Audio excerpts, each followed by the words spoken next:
नमस्कार मंडळी, मी किशोरीज किचनमध्ये तुम्हा सर्वांचं अगदी मनपूर्वक स्वागत आहे।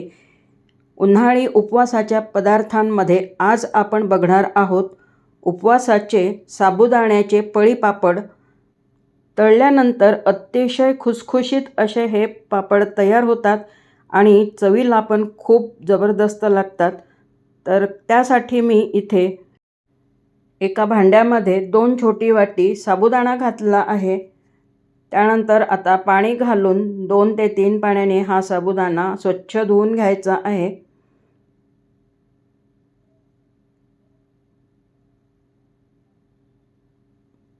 साबुदाणा भिजण्यासाठी मी इथे पाणी घालत आहे। तर 2 वाटी साबुदाणा घेतला आहे, त्यासाठी मी आता 8 वाट्या पाणी घालत आहे।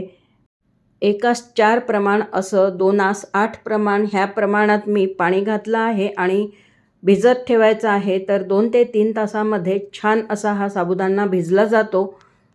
ह्यामध्ये मी बटाटेसुद्धा घालणार आहे। तर 3 छोटे बटाटे घेतलेले आहेत, सोलून घेतले आणि स्वच्छ धुवून घेतले। त्यानंतर मिक्सरच्या पॉटमध्ये घालून त्यामध्ये थोडं पाणी घालून या बटाट्याची एकदम फाईन अशी पेस्ट तयार करून घेत आहे।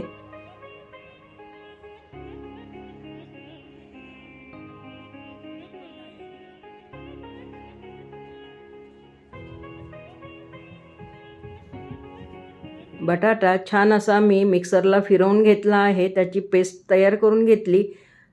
चाळणीमधनं मी गाळून घेत आहे। जर बटाट्याचे काही तुकडे राहिले असतील तर ते निघून जातील। बघू शकता थोडेफार तुकडे राहिले होते तर ते निघून गेले आणि बटाट्याचं पाणी मला मिळालेलं आहे। आणि हे पाणी घातल्यामुळे साबुदाण्याच्या पापडांना खूप खुसखुशीतपणा येतो आणि चवीला पण खूप छान लागतात। तर 3 तासामध्ये हा साबुदाणा छान असा भिजलेला होता। आता दुसऱ्या भांड्यामध्ये मी साबुदाणा घालून घेतलेला आहे आणि आता शिजवून घेत आहे। ह्यामध्येच आता ही बटाट्याची जी मी पेस्ट तयार केलेली होती तर ती सुद्धा घातली आहे आणि सतत ढवळत राहायचं आहे, नाहीतर मग गंजाच्या तळाला लागू शकते आणि मिश्रण जळू शकते। तर त्यामुळे साबुदाणा घट्ट येईपर्यंत, मिश्रण घट्ट येईपर्यंत छान असं शिजवून घ्यायचं आहे आणि सतत ढवळत राहायचं आहे।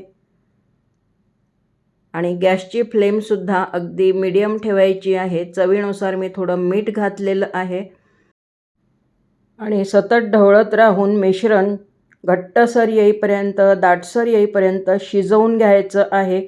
साबुदाणा छान ट्रान्सपरंट होईपर्यंत शिजवायचं आहे। गरज वाटली तर ह्यामध्ये आणखीन पाणी घालायचं आहे, कारण साबुदाणा शिजत असताना ह्यामध्ये पाणी भरपूर लागते। पण खूप पातळसुद्धा करायचं नाही आहे, कारण आपल्याला पापड तयार करायचे आहेत। तर एकदम परफेक्ट प्रमाणामध्येच हे मिश्रण तयार करायचं आहे। तर छान असं हे मिश्रण शिजलेलं आहे, साबुदाणा पण थोडा ट्रान्सपरंट झालेला आहे। त्यानंतर मग मी शेवटी जिरं घातलं आहे। जिरं जर तुम्ही पहिलेच घातलं ना तर पापडांचा कलर बदलू शकतो, त्यामुळे मग शेवटी जिरं घाला चवीनुसार, आवडीनुसार। आता मी हे पळीपापड तयार करून घेत आहे। तर स्वच्छ पॉलिथिनवर मी आता पापड अशा प्रकारे पसरवून घेत आहे आणि 2 ते 3 दिवस कडक उन्हामध्ये छान असे वाळवून घ्यायचे आहेत। आणि हे पापड एकदम झटपट तयार होतात, फार वेळ लागत नाही। कारण उपवासाचे कुठलेही पदार्थ असो त्यामधला मला हा सगळ्यात सोपा पदार्थ वाटतो करायला, कारण कमीत कमी वेळात आणि कमीत कमी साहित्यामध्ये भरपूर पापड तयार होतात।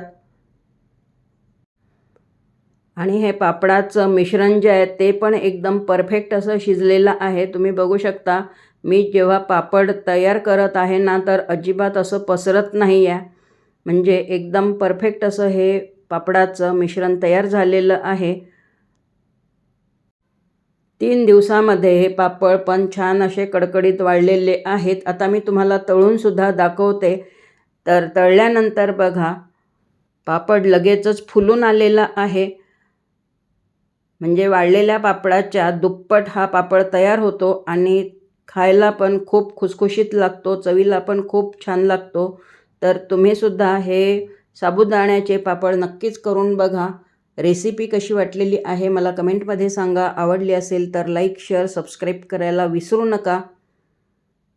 पुन्हा भेटूयात अशा छानशा नवीन पदार्थासोबत. तोपर्यंत मस्त खा, स्वस्थ रहा. धन्यवाद.